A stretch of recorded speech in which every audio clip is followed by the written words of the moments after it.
Biznes asociatsiyas თავმჯდომარე კალთის ქვეყნებში და ხელმძღვანელობ ბევრ სხვადასხვა სისტემას ავტოსფეროში.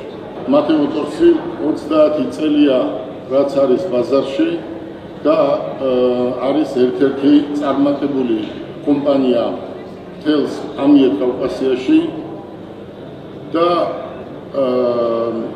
ძალიან ბევრი პარტნიორი გვყავს, მაგრამ ჩვენ მე პირადად გაოცებული ვარ ჩინური მხარით.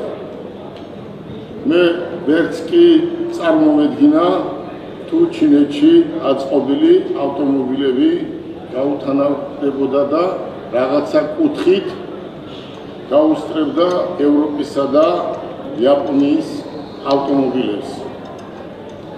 დღეს კომპანიას Mate Motors ყავს აქ